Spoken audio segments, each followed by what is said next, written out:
Muy buenas noches, tengan todos ustedes. Les habla el licenciado Paolo dos Santos Díaz López, maestrante en la Universidad de Londres.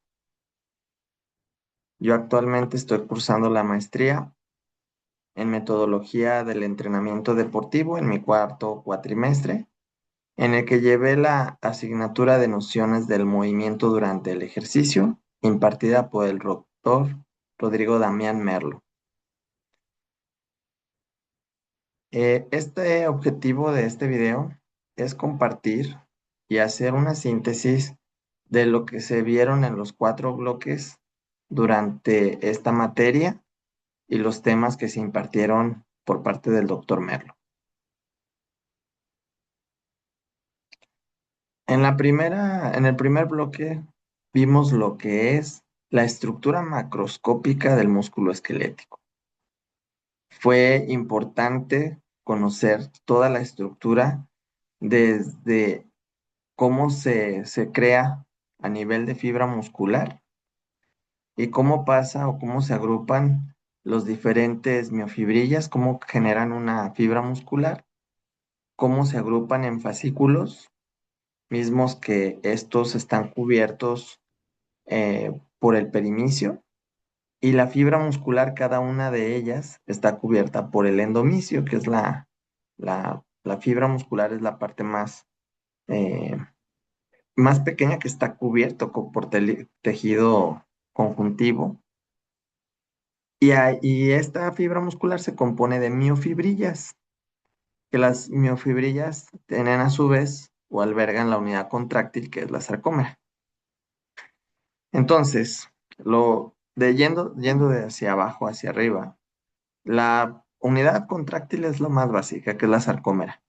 Esta compone lo que son miofibrillas, miles de miofibrillas. Las miles de miofibrillas se alinean para generar una fibra muscular y la fibra muscular está envuelta por el endomisio. Después de ahí, estas fibras musculares se agrupan en cientos o miles de fibras musculares para generar algo llamado fascículos. Los fascículos están envueltos por el perimisio, que se puede observar aquí en la imagen, y varios fascículos son los que generan el músculo, que están rodeados por otro tejido conectivo que se llama epimisio. Entonces, la estructura macroscópica del músculo, viéndola de menor a mayor, se compone de esta forma. Ahora veamos lo que pasa o cómo se genera una contracción muscular.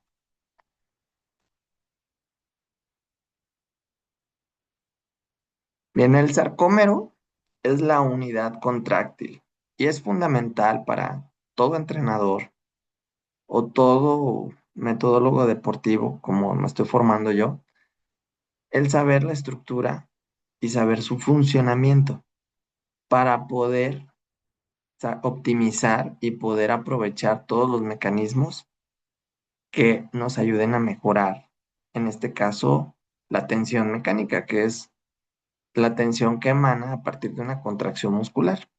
Tenemos que entender cómo funciona el mecanismo de contracción para poder desarrollar mayor tensión y por ende mayor fuerza y por ende poder trasladar al deportista un mejor y mayor rendimiento, ya que esta capacidad de la fuerza no debe de ser olvidada por los entrenadores. Muy bien. Bueno, el sarcómero se compone o es la unidad contráctil básica de las miofibrillas, es donde se genera la contracción muscular, que surge a partir del deslizamiento de las miofibrillas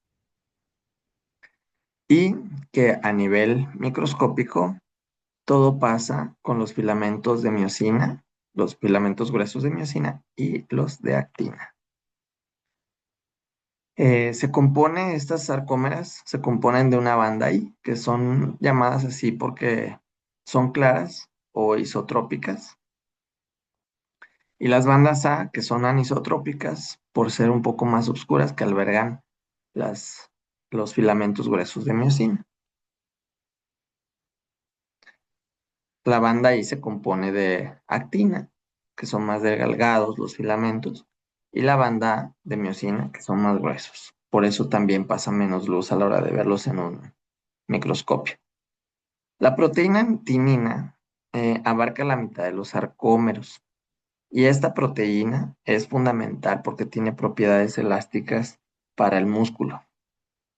La nebulina también es otra proteína que coopera con esta estructura y forma los filamentos del músculo esquelético. Los discos Z es donde se ven los límites de una sarcómera y otra. Entre dos discos Z hay una sarcómera. Y ahí se albercan o se anclan lo que es la actina, la tinila y la neobulina.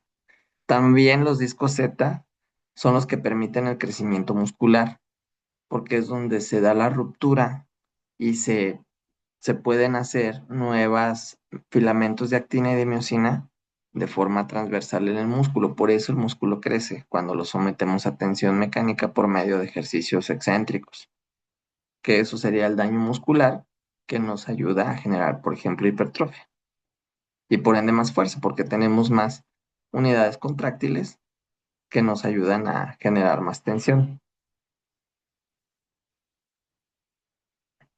En esta imagen podemos ver cómo se dan el deslizamiento de las bandas H o de la zona H, que es donde están la miosina, y cómo jala los filamentos de actina.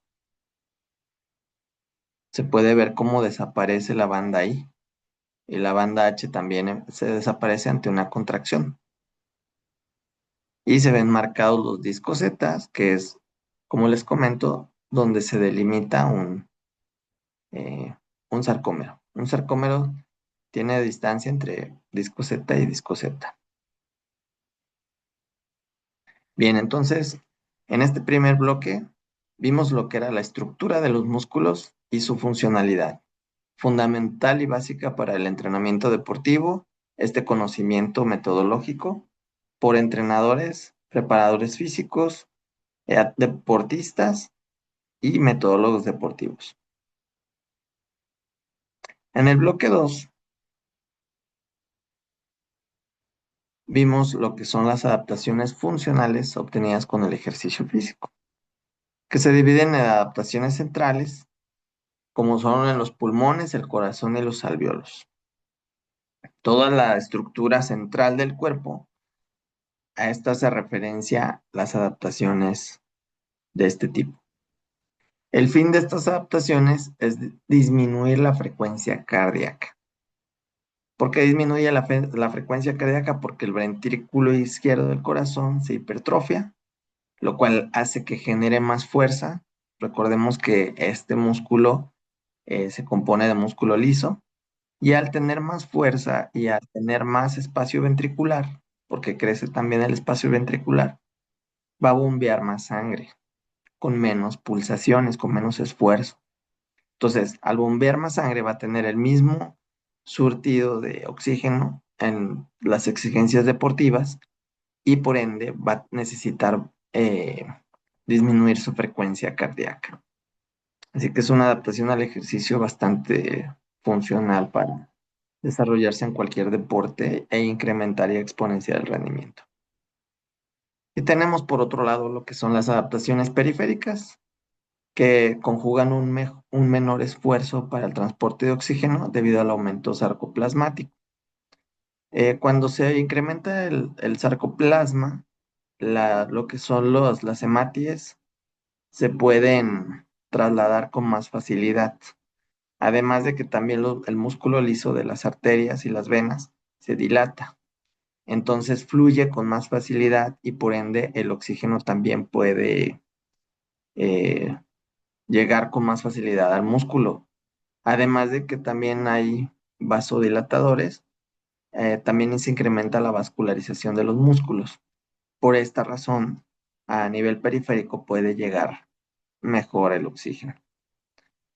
También hay un aumento del gasto cardíaco, o sea, se bombea más sangre y menor esfuerzo cardíaco, que era lo que les comentaba. ¿Gracias a qué? A que se incrementa la hipertrofia del ventrículo izquierdo, así como su cavidad. O sea, le cabe más sangre y bombea más a la hora de hacer la sístole, que es cuando se contrae el corazón.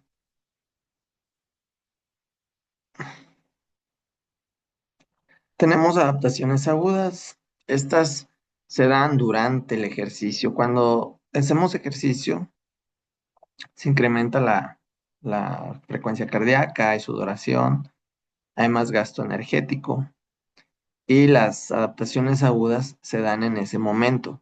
Son todas esas adaptaciones durante el ejercicio. Y podemos reflejar otros como el incremento de la frecuencia cardíaca, esa es una adaptación aguda.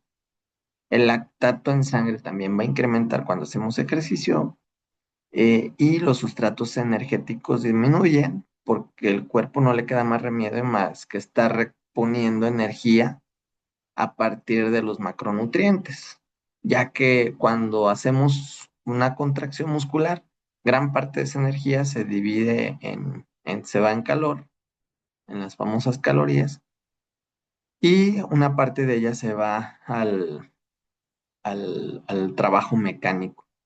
Entonces, esta que se va al calor, que se pierde en calor, en forma de calor, pues obliga al organismo a estar surtiendo de un nuevo sustrato energético o de una vía energética.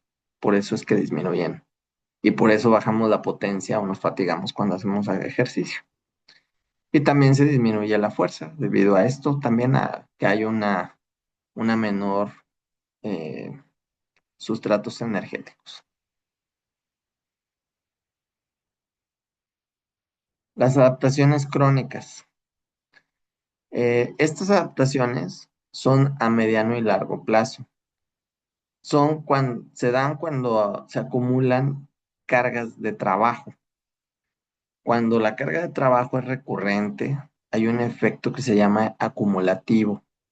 Y ese efecto acumulativo genera adaptaciones a nivel cardíaco, a nivel pulmonar, a nivel muscular, o dependiendo del estresor que estemos realizando.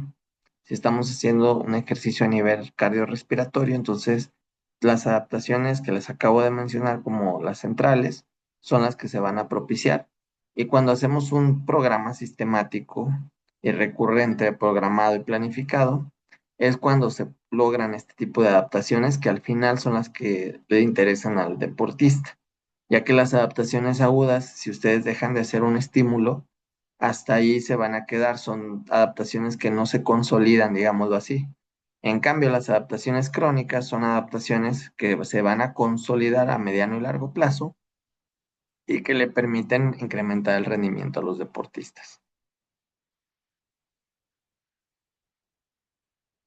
Bien, en el bloque 3 vimos lo que es la regulación y control de las actividades motoras durante el ejercicio y se ven cosas muy interesantes. Por ejemplo, revisamos un estudio del factor neurotrófico derivado del cerebro, el BDNF, que promueve el crecimiento y la supervivencia de las neuronas. También el BDNF, cuando hacemos ejercicio aeróbico cercano al 75% del VO2 max, estimula la PGC1 alfa. ¿Y en qué nos sirve esto? Bueno, pues la PGC1 alfa tiene su efecto a nivel de la mitocondria. Y la mitocondria, recordemos que es la unidad energética o que es la central energética de la célula. Es donde se genera la ATP.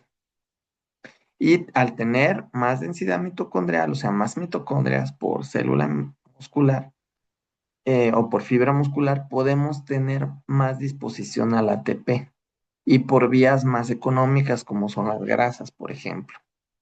Siempre que tengamos un ejercicio que esté activado por las vías oxidativas, vamos a tener mayor cantidad de energía y también vamos a depender menos de la glucólisis, aunque esté activada. Por ende, vamos a tener menos un pH mayor, no va a disminuir y por ende no vamos a caer en acidez. Y al no haber acidez, el aclaramiento del lactato nos va a permitir que las mitocondrias generen energía sin fatigarnos. Entonces, esta adaptación es muy interesante por eso, porque los deportistas que se fatigan menos son los que van a poder ser más eficientes en sus deportes. Ahora, otra regulación que hace la PGC1 alfa es que promueve la biogénesis mitocondrial. Cuando esta proteína es estimulada, va a producir más mitocondrias. O sea que la actividad mitocondrial se va a incrementar, vamos a tener mayor absorción de oxígeno, vamos a tener activadas mayormente las vías oxidativas y vamos a sentirnos menos fatigados al hacer ejercicio. Entonces, el hecho de que tengamos nueva creación de mitocondrias incrementa su densidad y por ende vamos a ser más eficientes y mejores en nuestros deportes. Vamos a depender menos de la glucólisis y vamos a poder generar más trabajo porque tenemos mejores adaptaciones fisiológicas a nuestros ejercicios o deportes. Y vamos a regular las vías metabólicas hacia las cadenas de transportes de electrones que son por vía oxidativa u oxidativa mitocondrial. También tenemos lo que es el control neuronalómico de la frecuencia cardíaca durante el ejercicio dinámico. Esto nos explica por qué la frecuencia cardíaca incrementa o por qué hace ese ajuste cuando hacemos ejercicio. El control neuronalómico hace referencia a que el ajuste de la frecuencia cardíaca se realiza por el sistema nervioso autónomo durante el ejercicio dinámico.